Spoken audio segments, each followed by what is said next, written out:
Olá, seja bem-vindo ao Diário Esportivo nesta segunda-feira, dia 3 de dezembro de 2018. Estou aqui nas presenças do editor Ângelo Verotti e do repórter Anderson Fattori. Tudo bem com vocês? Tudo bem, prazer estar aqui novamente. Certo, Dérica. Fattori de volta aí depois de um período de descanso. Seja bem-vindo de volta, Fattori. Bom, e como não podia ser diferente, vamos começar o programa falando mais uma vez, do Decacampeonato do Palmeiras. O Verdão recebeu neste domingo a taça de 10 vezes campeão brasileiro, ou 7, ou 6, ou seja lá como foi. Essa discussão a gente já teve a semana passada. Enfim, Jair Bolsonaro foi um dos que entregou então o troféu pro Palmeiras, né? O nosso amigo Luiz Carlos de Fernandes adorou essa situação, inclusive. Um abraço, Fernandes. E, enfim, política e futebol, quando se mistura, sempre dá mais polêmica ainda, né, Angelão? Dá polêmica, até por causa da eleição, né? A eleição já foi muito polêmica. Acho que nos meus 46 anos nunca tinha visto uma eleição tão acirrada que nem foi essa, né? Mas futebol e política se misturam, sim. Isso já vem de muitos anos. Não vejo nada demais em o Bolsonaro ter ido entregar a taça, né? Não vejo nada demais. Ele é o presidente eleito do Brasil, a partir de 1º de janeiro é ele que vai comandar o país. E, independentemente de em quem se votou, eu acho que o que vale mais nesse momento, na verdade, é a festa do Palmeiras, né? 41 mil torcedores, recorde de público, mais uma vitória, né? Palmeiras invicto, uma campanha exemplar do Palmeiras com o Felipão. A gente estava falando na semana passada, né? Só veio a engrandecer ainda mais essa festa do Palmeiras. Uma bela vitória, o Vitória já tinha caído mesmo, então fechou com chave de ouro. E agora pensando no que vem, pensando nos reforços que vem para o Palmeiras. O Palmeiras vai se tornar um time imbatível, eu acho. Vai ser complicado para segurar o Palmeiras no ano que vem. Não sei se Flamengo, Cruzeiro e Grêmio, que a gente falou já, vão conseguir. Eu vejo o Palmeiras num nível bem acima dos adversários, principalmente aqui em São Paulo. Eu acho que se o Palmeiras levar a sério o Paulista, o Palmeiras ganha o Paulistão brincando. É claro que mata-mata pode ter aquela situação, né? Você faz a melhor campanha na fase classificatória, tudo, quando chega no mata-mata, um joguinho que você faz mal, que nem aconteceu com o Palmeiras na Libertadores, você perde o campeonato inteiro. Mas o Palmeiras, para mim, é o favoritíssimo para o ano que vem, para vir muito forte. Mérito para a diretoria também, que renovou o contrato do Praz, né, do Jailson, do Dracena. Fez gol, inclusive. Então, merecia também, acho que eles mereciam por tudo que eles estão fazendo pelo Palmeiras, né, fizeram pelo Palmeiras. Então, o Palmeiras só... O torcedor do Palmeiras tem mais a que comemorar mesmo. E quanto à questão política e futebol, acho que se misturam. E eu acho que deixo para cada um a sua opinião a respeito do assunto. O Palmeiras então venceu o Vitória por 3-2, o terceiro gol do Palmeiras vem logo na sequência, e esse foi o empate do Vitória, né? O Palmeiras abriu 2-0, o Vitória empatou e o Palmeiras conseguiu aí nos últimos minutos fazer o terceiro gol. Vamos acompanhar então o terceiro gol do Palmeiras. Eu vou pedir a opinião do Fattori a respeito tanto desse decacampeonato, conforme o Fattori realmente previu, né? O Palmeiras ia ser campeão brasileiro. E falar um pouquinho também, se foi pênalti aquele lance ali no Vitória. Eu vou pedir pro Vicenzo agora voltar um pouquinho, já que já saiu o gol do Palmeiras. Vicenzo, volta um pouquinho no primeiro gol do Vitória. Foi pênalti ou não, Fattori? Foi fora da área, não foi não? Aquele contato ali, aí um pouquinho aí. Foi fora da área, não foi não, Fattori? Primeiro é um prazer estar falando de volta aqui no Diário Esportivo. E de fato o contato inicial foi fora da área, mas se você percebe na velocidade natural do lance, que o contato existe e logo depois ele desliza e vai para a linha. É aquele tipo de lance que a gente fala aqui, que o árbitro podia estar marcado fora, dentro, e não dá pra gente culpar o árbitro por centímetros, que é um lance onde o jogador está se projetando para frente, o Antônio Carlos dá o carrinho. Óbvio que você para a imagem ali, né, no exato primeiro toque do Antônio Carlos, aí, ó, nesse momento, óbvio que é fora da área. Mas se você vê numa velocidade natural do lance, é quase impossível. Na hora que eu estava assistindo, eu achei que tinha sido pênalti. Eu estava vendo o jogo no primeiro, na hora que eu vi o lance, eu achei que tinha sido pênalti.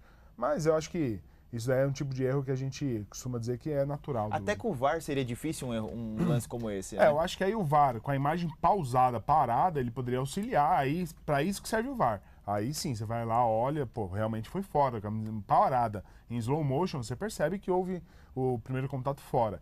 Mas não dá para você responsabilizar o árbitro por um erro, digamos assim, que foi ocasionado por conta da velocidade do lance mesmo e do jogador Vitória ter impulsionado o seu corpo, buscando ter o contato com o Antônio Carlos, né? E esse Palmeiras 10 vezes campeão, o Ângelo falou a respeito de reforços, né? Semana passada o Palmeiras já anunciou o Zé Rafael, o Arthur, que estava no Ceará, outros talvez venham, renovou com o Jailson, com o Praz e com o Edu Dracena. Dudu ainda tem um contrato até 2022. Enfim, o Palmeiras forte, né, Fattori? E com certeza 2019 promete mais sucessos para o Verdão. Ah, com certeza, concordo com o Ângelo. Acho que o Palmeiras hoje é indiscutível que tem o melhor time do Brasil, tanto que foi campeão brasileiro. Melhor elenco, eu diria. O Palmeiras, o Felipão conseguiu, até eu duvidava que isso pudesse acontecer, ele conseguiu controlar bem os ânimos do elenco e usou praticamente todos os jogadores desde que chegou. Conseguiu fazer com que os jogadores entendessem a sua filosofia e o Palmeiras tem um elenco espetacular. Por exemplo, o Palmeiras tem, na minha avaliação, o melhor lateral direito do Brasil, ele é banco do Maico, que é o Marcos Rocha. O Maico ganhou a posição, tem jogado bem e tem merecido ser titular, mas o Marcos Rocha, para mim, era inclusive um jogador cotado para a Copa do Mundo. No lugar do Fagner, eu acho que os dois tinham boas possibilidades. Hoje é reserva do Palmeiras. Tem outros jogadores, o Gustavo Scarpa, por exemplo, que jogou pouco pelo Palmeiras, é um jogador espetacular, seria o número 10 em qualquer outra equipe do Brasil. Tem ganhado mais oportunidades nessa reta final com o Felipão. E assim vai, o William, que se machucou, enfim, o Palmeiras tem muitos jogadores à disposição do Felipão, da forma como ele quiser jogar, com 2 meses, até com 3. O Johan, que ninguém mais fala mais, né? Ele jogou muito. Então, assim, Rafael Veiga agora Rafael volta. Veiga, que também estava no Atlético Paranaense. O Zé Rafael, que é um jogador, para mim, muito, muito diferenciado, difícil de achar. Ele pode jogar até como segundo volante, joga mais ou menos como o Moisés joga no Palmeiras. Ele pode jogar como segundo volante, como meia, como atacante, como ponta, enfim. Um jogador muito versátil. O Arthur é um jogador de área, é garoto ainda, eu acho que tem muito a evoluir, mas talvez seja hoje a posição que o Palmeiras...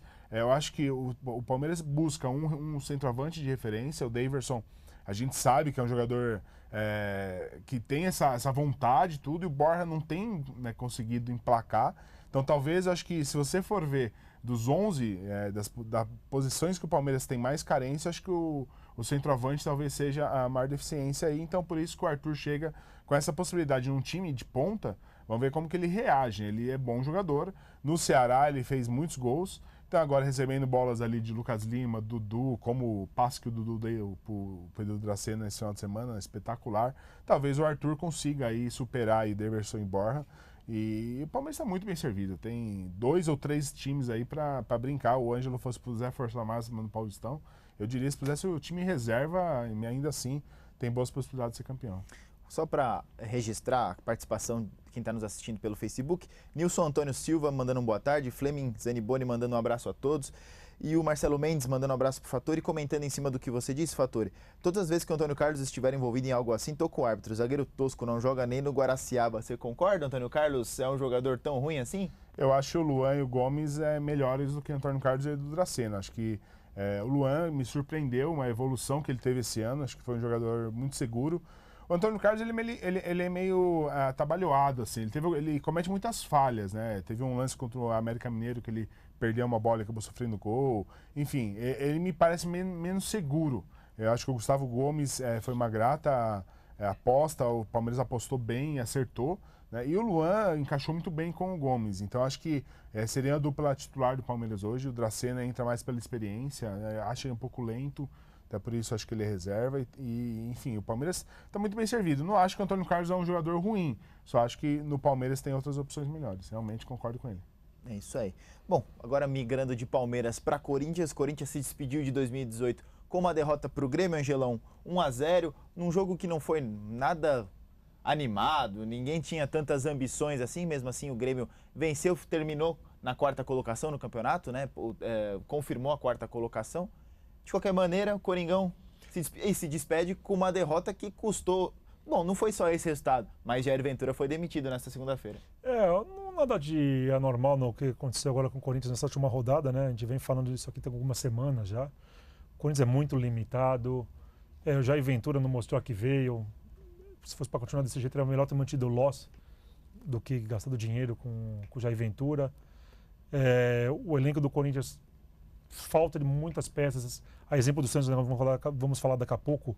O Corinthians faltam muitos jogadores para todas as posições, tirando acho que o Cássio ali, que de vez em quando é um goleiraço, dá uns erros de vez em quando, mas tem muito crédito.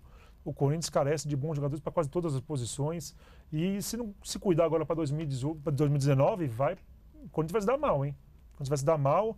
No Paulista pode ser que não, mas Brasileirão, com o nível que está o Corinthians não escapa de rebaixamento não.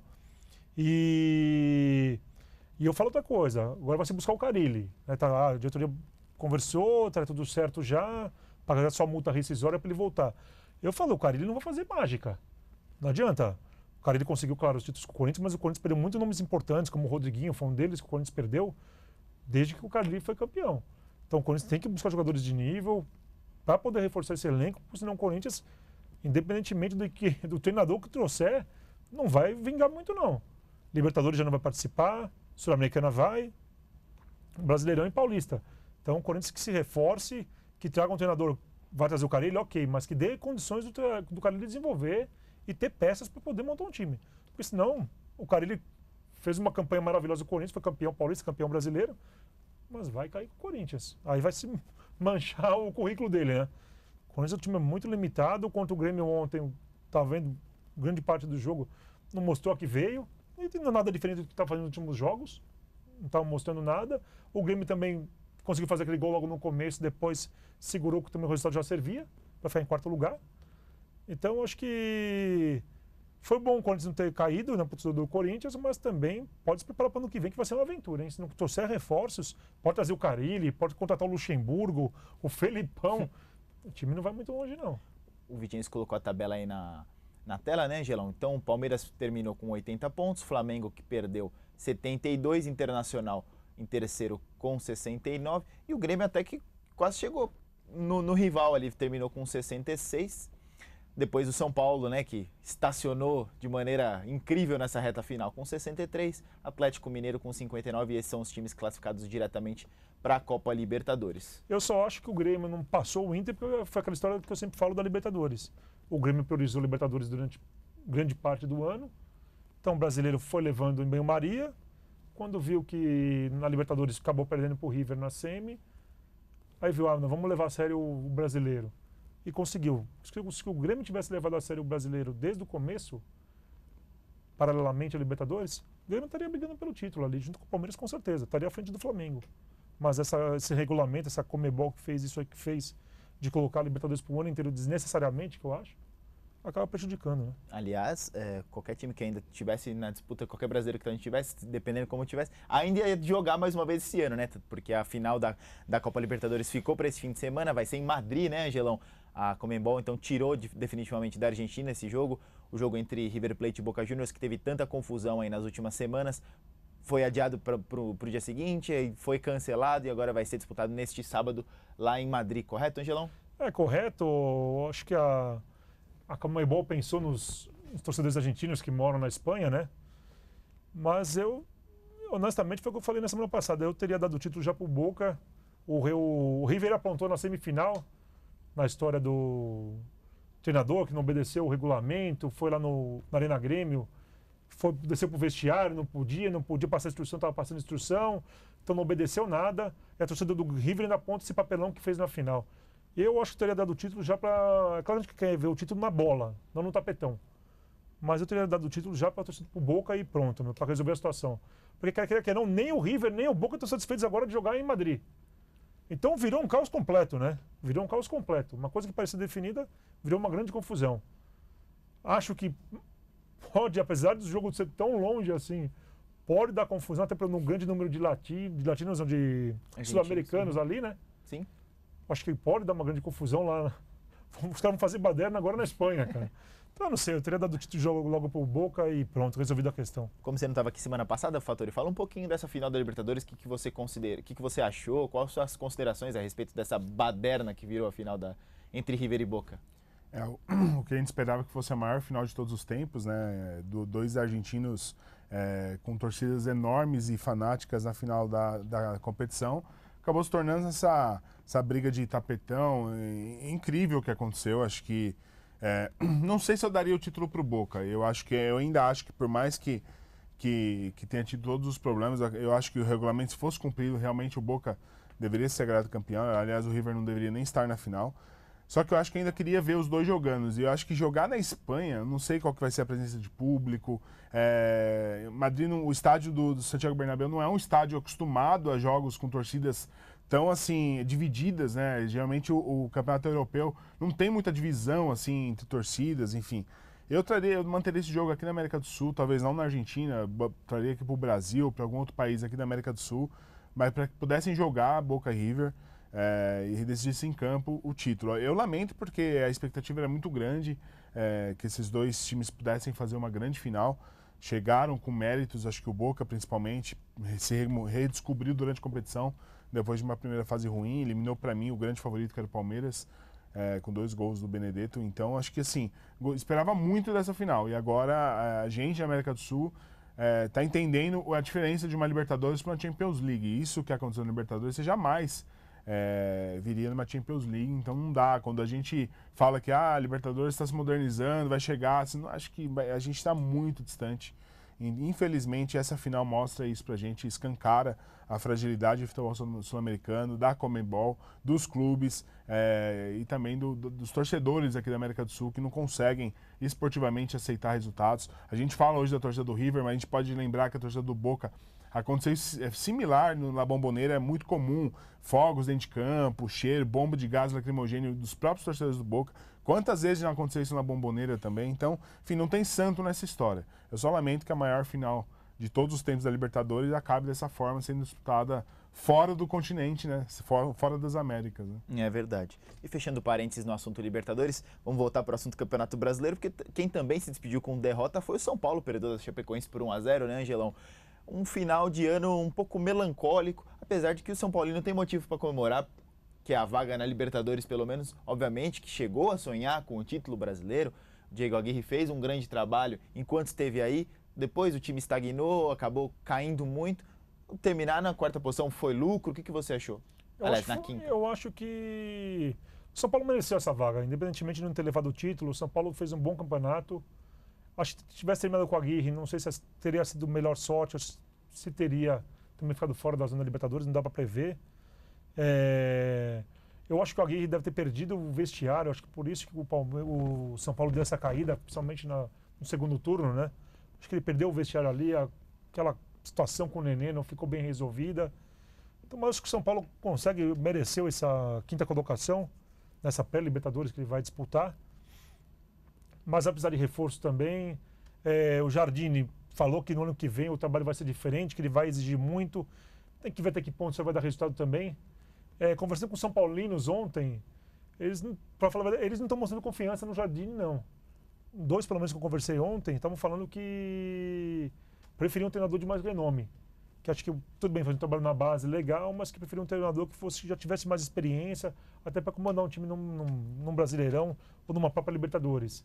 Vamos ver o que o Jardine vai fazer. Por enquanto, nos últimos 3, 4 jogos com o Jardine, o time não mostrou, se você for ver, nenhuma mágica, assim, alguma coisa que falasse, não, olha, São Paulo melhorou muito, tanto que o resultado contra a Chapecoense só provou isso.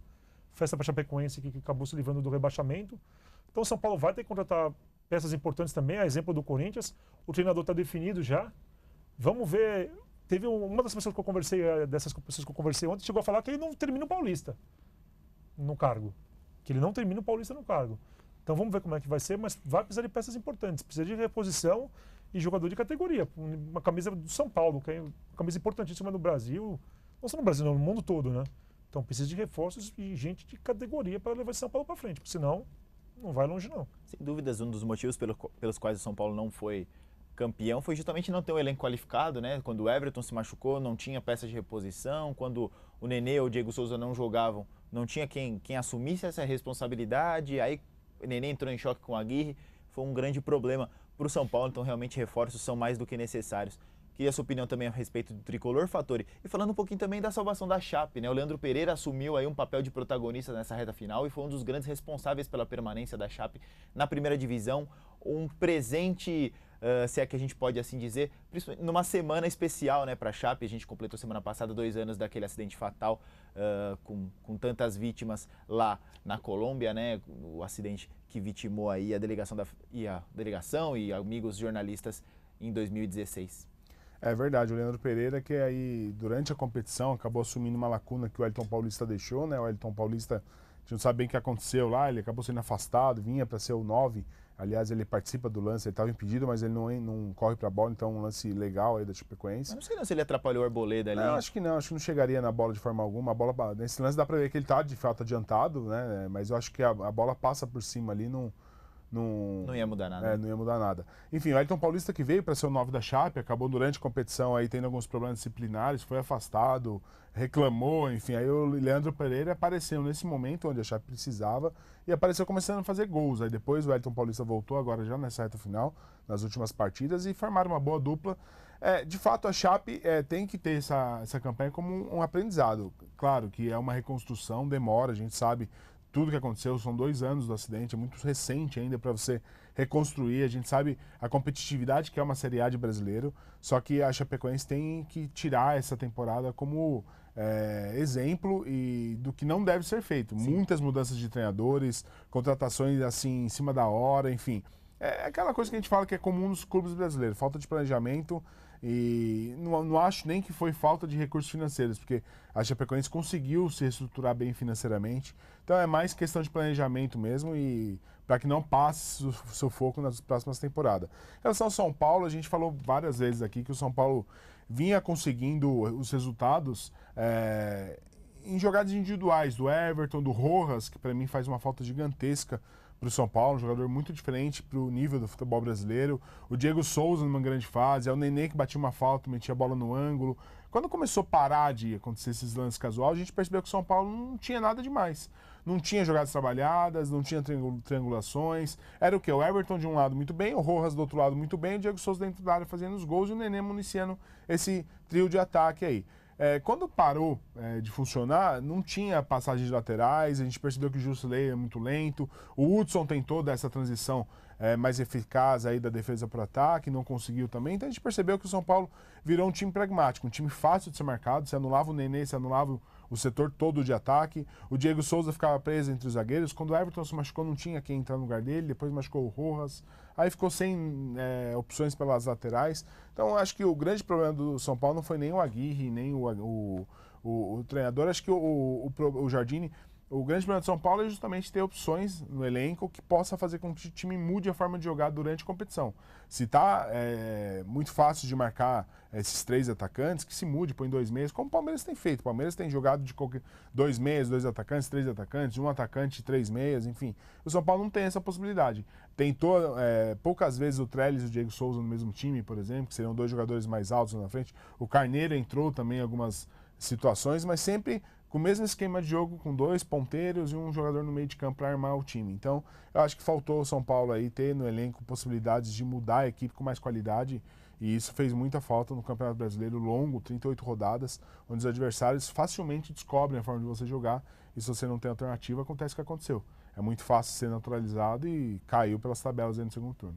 É verdade. E só pra gente encerrar o assunto São Paulo, não tem a ver com o São Paulo especificamente, mas é um jogador de São Paulo, o Arboleda, nesta terça-feira vai ter um jogo, aliás, hoje hoje, o jogo do Amigos do Arboleda contra Amigos do MC Kevin, lá no estádio do Baetão, um jogo beneficente. Então, quem tiver aí à noite à disposição, comparece lá, 1 quilo de alimento, a entrada, e um jogo sempre importante. Jogos beneficentes são sempre nessa época do ano, né? Acontecem muito depois que acaba a temporada. Esses jogos são sempre revertidos para instituições de caridade, enfim.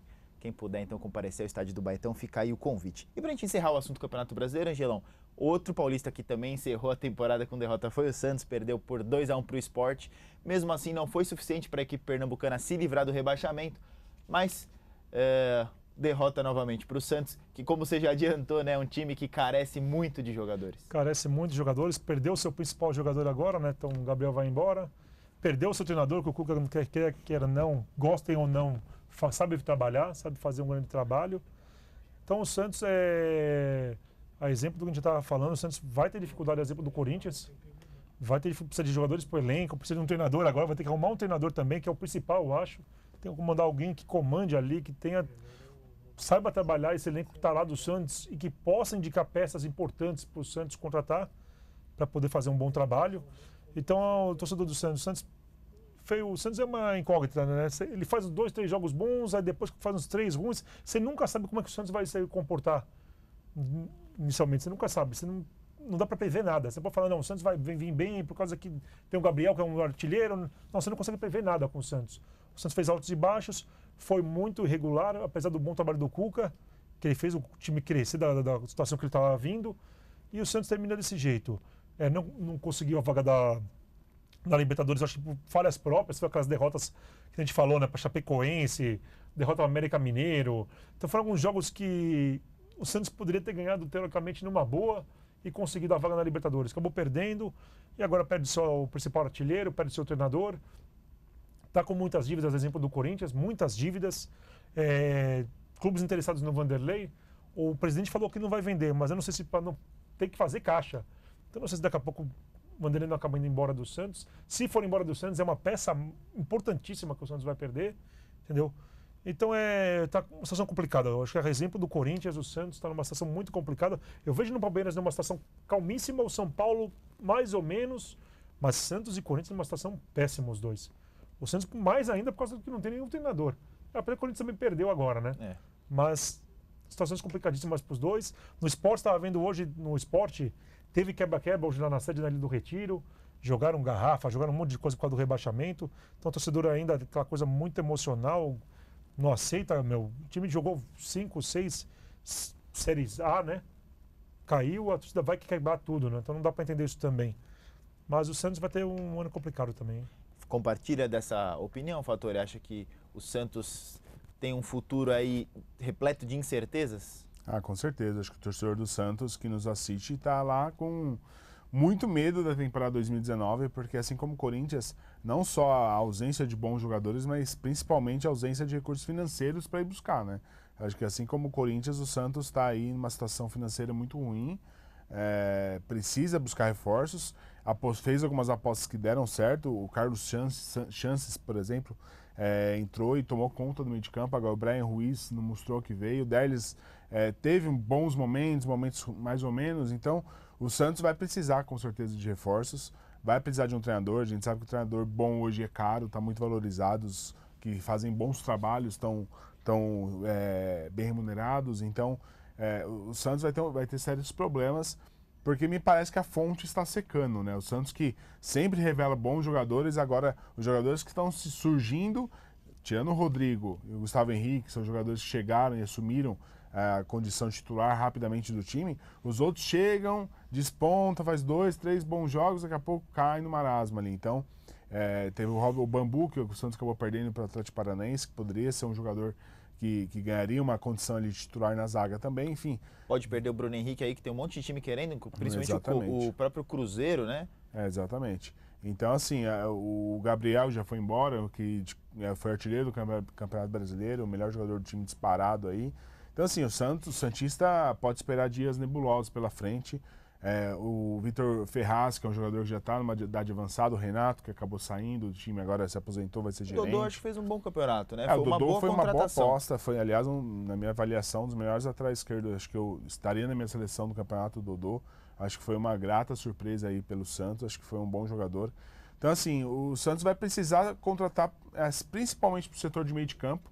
Acho que volantes e meias são as duas principais deficiências do Santos. Se o Vanderlei não sair, obviamente, né, e não sei com qual recurso financeiro o Santos vai conseguir contratar, porque a gente já deu durante o ano várias vezes que o Santos não conseguia nem pagar multa rescisória, né, então vai ser difícil aí de conseguir repor essas peças e montar um time competitivo, a não ser que apresente aí nas categorias de base algumas promessas do Santos. A gente brinca que a fonte lá, né, sempre quando o Santos está em dificuldade, surge 2, 3 ali que... A água lá é especial, né? É especial. O Fernandes até tem uma teoria de que é porque ele joga muita bola na praia, né? Tem muito lugar para jogar bola, né? Porque a faixa de areia é gigantesca e dali a molecada acaba se tornando, depois vai pro gramado, já com uma habilidade diferenciada de quem está nessa selva de pedras aqui. Talvez seja isso, mas de fato as categorias de base do Santos têm salvado o clube em vários momentos, esses momentos de dificuldade. Com certeza. Falando agora um pouquinho de futebol regional, os times do Grande ABC estão em fase de preparação para os campeonatos paulistas das séries A1, A2 e A3. Agora todo mundo em atividade, né? Quem ainda não tinha começado já começou, São Bernardo começou, Santo André também já iniciou os trabalhos. Quem ainda não fez trabalho de campo já está fazendo exame médico. Enfim, todo mundo em ação, Angelão, para 2019. Todo mundo em ação, o torcedor da região tem que ficar entusiasmado, eu acho. Tem que estar confiante, né? Vamos ver se as nossas equipes conseguem fazer os grandes campeonatos. Que no São Caetano, claro, no Paulistão chegando nas quartas de final, né? Caiu com o São Paulo. Então se espera uma outra grande campanha do São Caetano. E vai ser uma briga boa na Série 2, né? Com o Santo André, com Água Santa, com São Bernardo, ali vai dar uma briga muito boa também. Aqui para a região, para dar essa torcida, para aquecer a torcida, né? Mas esperamos que não aconteçam confusões que nem aconteceu no último clássico pela Copa Paulista, né? Que aconteceu depois da torcida do São Caetano invadir e destruir a série da torcida do Santo André. Então, os times se reforçando, treinadores desconhecidos, né? Que no caso do Santo André, no próprio São Bernardo também, torcedores que não estão nesse mercado aqui que a gente está acostumado a ver. Então, mas é legal, acho legal a diretoria apostar nesses nomes, porque precisa, né? Porque não fica aqueles mesmos nomes sempre e você não sabe, você já conhece, né? Vamos ver esses caras que estão chegando, esses novos treinadores, se vê algum aí que possa virar uma grande opção para o futuro até dos clubes da região, né? E a própria do EC São Bernardo agora, buscando a vaga, né, na Série A, vai jogar na Série A3, pode buscar a vaga na Série A2, também já apresentou dos 18 reforços, já apresentou 15, né? Está na Nova Odessa, já está fazendo a preparação. Então os clubes São Caetano, o EC São Bernardo, estão começando bem antes dessa preparação, então acho que tem tudo para fazer uma grande campanha. Se vai refletir em campo, a gente não sabe, né? Mas o torcedor tem que ficar confiante, sim, viu? É verdade. Fernando Marchiori vai ser o comandante do Santo André, Alberto Félix do São Bernardo. Você que está mais envolvido com o Ramalhão Fattori, conhece aí muitos torcedores, como é que está a expectativa da torcida para esse trabalho do Fernando Marchiori, que já trouxe aí diversos jogadores conhecidos dele, né? 7 que já jogaram com ele no Maringá, outros que atuaram em outros clubes. E falando um pouquinho também do nível, né, dos reforços do Santo André, que trouxe o veterano Christian, o Thiago Ulisses e outros jogadores que tem, alguns nem tem tanta passagem por São Paulo, mas já tem experiência fora do estado, né? A diretoria fez uma aposta ousada na minha avaliação, trouxe um treinador novo, jovem e com pouca bagagem no Campeonato Paulista de Série A2, né? Então, por tudo aquilo que a gente fala que Série A2 é uma competição muito pegada, muito brigada, que é preciso descobrir os atalhos ali, montar times defensivamente muito sólidos, né? Porque um pontinho ali, cada pontinho faz muita diferença, ainda mais numa situação de classificar 8 para a segunda fase. O Santo André fez uma aposta, na minha avaliação, arriscada. Não conheço o trabalho, eu vou ser bem sincero, do Fernando, vou conhecer agora nas atividades. Tem um currículo até interessante, com bons trabalhos, principalmente no Maringá. Só que me preocupa também 7 jogadores que vieram do Maringá por indicação do Fernando. Aí, assim, a diretoria tem que confiar no trabalho do treinador, porque não adianta trazer o treinador, trazer 7 jogadores com referências dele, que 3, 4 rodadas perde, demite o treinador, que aí já está o grupo rachado, aí é uma situação muito delicada, até de rebaixamento. Então, me preocupa mais essa situação. Vamos torcer pelo lado positivo, que dê tudo certo, que o time consiga engrenar, embalar e consiga aí bons resultados na Série 2, que o Fernando faça um bom trabalho. Dos nomes que vieram, alguns bastante conhecidos, o Christian principalmente, jogador que já passou por Palmeiras e Ituano, dispensa apresentações, né? O Christian Mendigo, como o pessoal fala, né? É um jogador que categoria, habilidade, passe, isso aí indiscutivelmente tem, precisa vai ter vontade. As últimas experiências que o Santo André teve nesse sentido não foram boas, né? Eduardo Ramos, por exemplo, que passou aqui há 2 anos, passou apenas e deixou uma péssima impressão. Agora outros, o Thiago Ulisses, do qual eu sou fã, acho que um jogador muito batalhador, que é a Formiguinha, o número 5 ali, que corre com o meio de campo de todos os lados, né? Identificado, é da cidade, a torcida gosta muito, achei uma contratação muito interessante do Santo André. O Denis Neves, lateral esquerdo, do qual também acho que é um jogador espetacular para o nível de Série A2, eu acho que o Santo André foi muito bem, jogador que fez grandes jogos pelo Guarani, acho que acertou muito ali. Rafael Toledo eu gosto bastante, é um jogador que pode jogar de meia, também como segundo volante. E o que é importante do Santo André é que o Santo André já tem uma base da Copa Paulista também. A molecada que jogou a Copa Paulista, que certamente vão servir aí de referência para o treinador, para que ele possa aí dar uma juventude, né, rejuvenescer, digamos assim, esse elenco. O Wellington deve ser titular, tem o Bahia com boas possibilidades, né, o Gilberto Jesus de ser titular na lateral esquerda. E alguns outros que chegaram aí a gente vai conhecer durante os treinamentos, mas a expectativa hoje é bastante preocupante por conta da experiência do treinador e de tudo que eu comentei.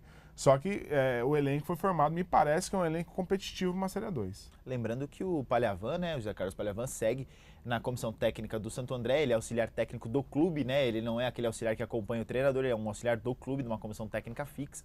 Então o Palhavan vai ser o auxiliar, um dos auxiliares do Fernando Marchiori. E a federação divulgou na sexta-feira a tabela da Copa São Paulo de Futebol Júnior, né? Falando aí dos cinco primeiros jogos dos times da região. Então, no dia 3 de janeiro, o Esporte Clube São Bernardo contra o CSA de Alagoas, às 13h45 no estádio do Baetão, pelo grupo 22. E nessa mesma chave vai ter ABC de Natal e São Bernardo Futebol Clube, também no dia 3, às 16 horas. Aí pelo grupo 29 em Diadema, a gente vai ter Esporte Clube Água Santa e Jacobina da Bahia, às 13h45 do dia 3 também. Na capital, no dia 4, a gente vai ter Portuguesa de Desportos contra o Santo André, lá no Canindé, às 15 horas do dia 4. E o São Caetano, que vai jogar na sede de Mogi das Cruzes, né, no grupo do Santos, inclusive, vai estrear no dia 4 de janeiro contra o União de Mogi das Cruzes, né, o time da casa, às 16h45 do dia 4. Então esses são aí os 5 primeiros jogos dos times da região. Copinha que sempre serve para revelar jogadores, para municiar esses times profissionais, né, Angelão? Então os times da região sempre se utilizam bem dela, né? Tem que se utilizar bem dela, até porque esses grandes nomes do futebol brasileiro surgiram da Copa São Paulo. E os clubes da região que estão passando até por dificuldade financeira, tem que apostar nessa molecada, né? Porque você pode alçar algum profissional depois e depois, quem sabe, até vender para conseguir fazer caixa, que infelizmente precisa vender para fazer caixa. Então a Copa São Paulo, ela revela talentos, é claro, virou um grande balcão de negociações, mas o futebol brasileiro está muito isso também, não tem jeito, os clubes precisam revelar e vender, revelar e vender. Então eu torço pelo menos para os clubes da região fazerem uma boa campanha na Copa São Paulo e que consigam pescar alguns jogadores que eles possam fazer o caixa deles para conseguir se manter, né? Você acha, Fattori, que algum time da região... Aliás, antes de você fazer esse comentário, eu vou fazer uma pergunta e você complementa. Algum time da região pode repetir o que o Santo André fez em 2003? Eu acho muito difícil hoje em dia um time conseguir aquela proeza. Óbvio que quando inicia o campeonato são 11 contra 11 em todas as equipes, né? Acho que é possível. Agora, a gente imaginar que isso possa se repetir, pensando que os grandes hoje não tem mais nenhum trabalho de garimpar, né? Pouca gente sabe, mas os grandes times do Brasil hoje em dia, eles já pegam jogadores prontos, os times pequenos pegam para avaliação. O Água Santa tem feito muito isso, leva jogadores para o Palmeiras, o Santo André fez isso com David Ribeiro, agora recentemente com o São Paulo. O jogador ficou o ano inteiro lá no São Paulo, se o São Paulo gostou, compra, se não gostou, dispensa. Então, aquelas peneiras que os grandes faziam hoje está em desuso, então os pequenos preparam o jogador, aprontam, deixa o jogador em ponto e vai lá e cede para o grande praticamente de graça. Então é difícil que você consiga aí, que o pequeno consiga surpreender. Eu acho que vai continuar, infelizmente, aí entre os grandes que jogam o Campeonato Brasileiro, que jogam também o Brasileiro Sub-20, né, que é uma competição preparatória e de nível muito forte, muito alto. O Palmeiras aí nas categorias de base chegou em todas as finais do Campeonato Paulista, desde o Sub-11 até o Sub-20, enfim. Vem com um trabalho de base espetacular, nesse sentido também de contratar jogadores já prontos. Tem 2, 3 do Água Santa na base do Palmeiras e do CAD também. Enfim, o Palmeiras acho que é o grande favorito também nessa categoria de base, nessa Copa São Paulo. E daqui da região, hoje o Santo André jogou com o Desportivo Brasil, ganhou de 1-0. Com o Vitor Carvalho, que fez o gol, a gente deu uma matéria, aquele que envelopava as compras, né, nos saquinhos no mercado. Jogador que não tem nenhum ano de futebol e esse jogador, acho que o Santo André tem que olhar com bons olhos, que é um jogador diferenciado, apesar de ser muito miudinho ainda para ser 9, né, jogador de referência. Acho que é um jogador... Acho que é isso, pegar 1, 2, 3, conseguir revelar 3, 4 jogadores aí numa temporada inteira, acho que o trabalho já pode ser considerado bem feito, porque é difícil hoje em dia você contratar. Então, se você consegue revelar em casa 3, 4 jogadores em condição de ser titular na sua equipe principal, eu acho que é aí que dá para ter um indicador de que o trabalho foi bem feito. O título é consequência, mas na Copa São Paulo, nem sempre quem avança que faz os bons trabalhos. Se você avança com jogadores de empresário, não vale nada. Então você tem que revelar. Então acho que o Santo André, São Caetano, São Bernardo, todo mundo do Água Santa tem que pensar nisso. Então revelar jogadores e descobrir aí no elenco 2, 3 aí que possa servir as suas equipes profissionais, né? É isso aí, boa sorte aos 5 times da região. Aliás, pela primeira vez a região vai ter 5 participantes na Copa São Paulo de Futebol Júnior. Uma boa sorte a todos. Mandando aqui um abraço para quem está assistindo a gente, Flemis Aniboni mandando um abraço a vocês dois. Israel Mandinelli diz parabéns a todos, abraço do bairro Casa Branca em Santo André, um abraço a vocês também. E falando um pouquinho agora, Angelão, do evento que a gente participou ontem, né? A Anchieta foi tomada por bicicletas. O Pedal Anchieta 2018 reuniu aí cerca de 40 mil ciclistas. Eu e o Angelão fomos 2 desses 40 mil que desafiamos aí a descida da serra. O Angelão pegou desde o começo lá no quilômetro 12. Eu já entrei no 22, mas mesmo assim praticamente morri ali no pé da serra. Um grande evento, né, Angelão? Um grande evento. Eu acho que durante o ano inteiro praticamente só os carros dominam, né? Todas as estradas, tudo. Eu acho que agora, um dia por ano eu tenho uma bicicleta, eu acho que passei de bicicleta, eu achei demais. Comecei a me planejar tem um mês e meio para começar a querer ir mesmo, né? Mas foi uma coisa muito bonita, a participação do pessoal, o pessoal um incentivando o outro para poder participar. Claro, aconteceram alguns pequenos acidentes, algumas colisões, também com o número de... Né? A foto já mostra tudo, né? Olha, todo mundo grudado um no outro, o espaço era curto, principalmente na serra, em velocidade para você descer, mas o visual que você tinha ali de cima, com um tempo bonito, dava para ver Santos ali, toda a baixada perfeitamente. Então foi um grande passeio, uma grande iniciativa do governo do estado, que eu espero que para o ano que vem, agora que vamos ter essa mudança de partido no comando, que seja mantido, né? Porque inicialmente está programado para cada primeiro domingo do mês de dezembro, né? Então, ver se o próximo governo vai manter isso daí. É claro, cria alguns contratempos na parte de trânsito, mas eu acho que isso é uma coisa normal, assim como o atletismo causa também. Em São Paulo, você tem mais de 60 provas de atletismo por mês que acabam mobilizando o trânsito, causam alguns transtornos. Claro, o evento da bicicleta não foi diferente, mas eu acho que vale a pena. Eu acho que se fizeram no ano que vem, o número, se foram 40 mil esse ano, no ano que vem deve ser 50, 60 mil pessoas que vão querer participar, inclusive quem participou esse ano. Então foi um evento maravilhoso, muito gostoso passar por cima do Riacho Grande ali, de bicicleta, uma situação que você não ia imaginar nunca, né? Mas foi muito gostoso, um passeio maravilhoso, eu acho que vale muito a pena. Se discute tanto hoje de preservar o meio ambiente, por causa da poluição dos carros, tudo. E um passeio desse de bicicleta acho que ajuda muito. Você acho que pode falar também. É claro que numa fase final ali, já em Santos, os últimos 6, 7 quilômetros foram sofríveis para quem não é esportista mesmo, não está andando sempre de bicicleta ali. Aquele trecho ali final foi complicado. Mas estamos aqui vivos, né? Participamos, acho que vale a pena, valeu muito a pena. E me preparar melhor agora para o ano que vem e tomar que o governo do estado mantenha essa iniciativa que eu achei maravilhosa. E é legal até fazer isso em outras regiões do estado, né? Não só aqui em São Paulo. Se outros governadores também quiserem fazer no país, mas aqui em São Paulo acho que essa iniciativa foi maravilhosa.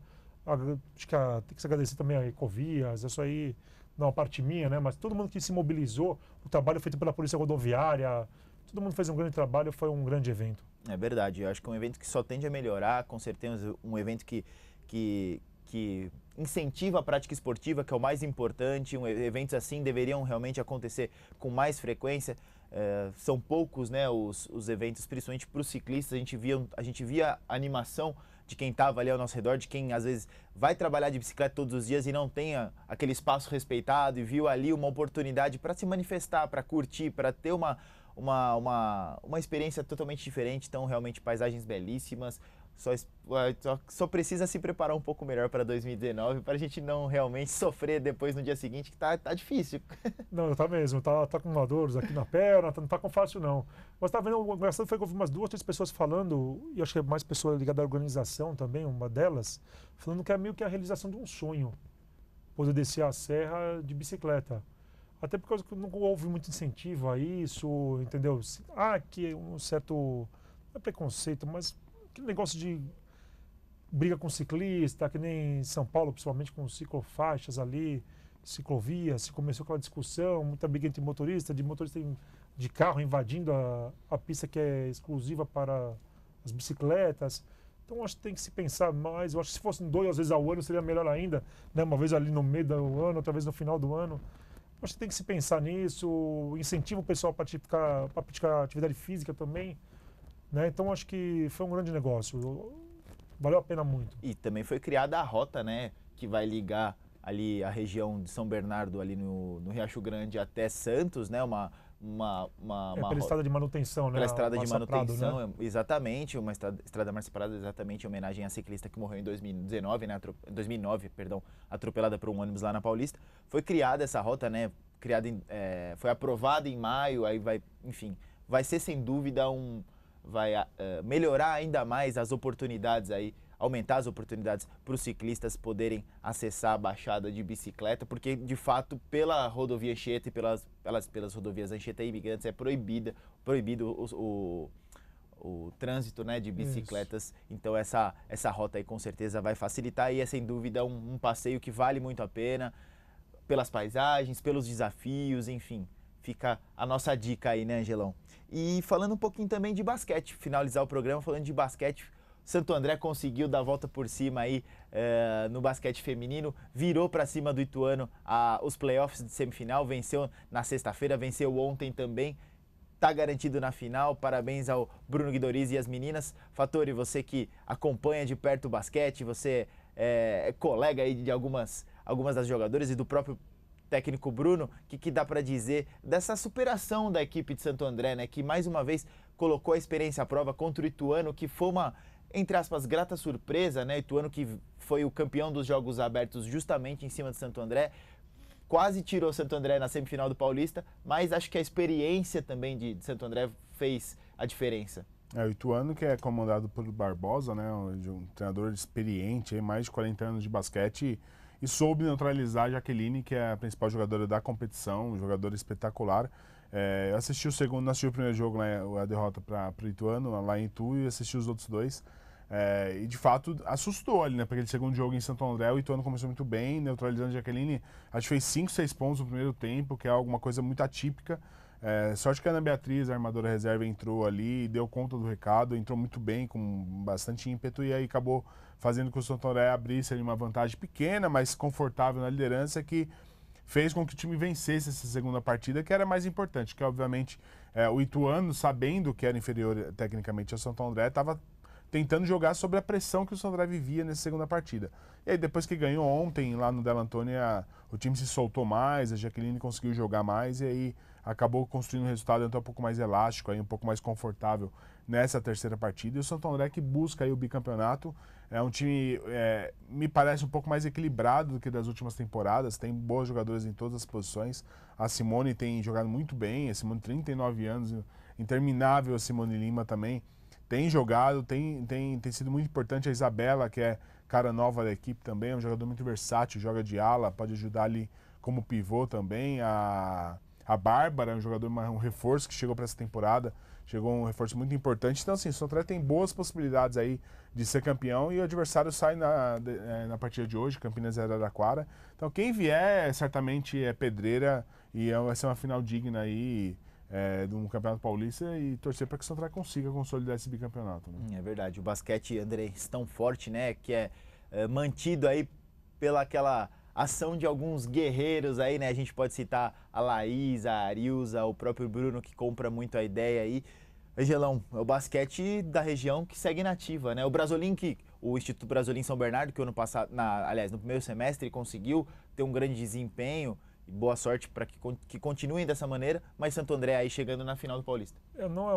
Santo André chegar na final não é uma surpresa, né? Vai estar buscando o bi, que nem o Fattori falou. O time está muito bem comandado pelo Bruno. Acho que o trabalho que foi feito em Santo André há mais de anos, né? Então isso aí é essencial, precisa disso. O esporte brasileiro não pode morrer, esporte amador, teoricamente, que muitos não gostam que fale isso, mas não pode morrer, né? Então é bom ver o Santo André aqui na região fazendo esse trabalho. Com o Instituto Brasolim também, o São Bernardo também fez uma boa participação no primeiro semestre, principalmente. Então é a força do basquete, tem que ser 5 vôlei também, o vôlei com o São Caetano, agora disputando a Superliga Feminina. Que não está muito bem, né? Não está muito bem. 5 jogos, 5 derrotas. Mas é uma pena que também não tenhamos ninguém no masculino, teria que ter alguém no masculino. Isso agradece o esporte, ajuda a molecada também, tira a molecada da rua, né? A molecada vem participar, vem praticar esporte, atividade física também, né? Então eu acho que é essencial e o Santo André acho que tem tudo para conquistar esse título aí.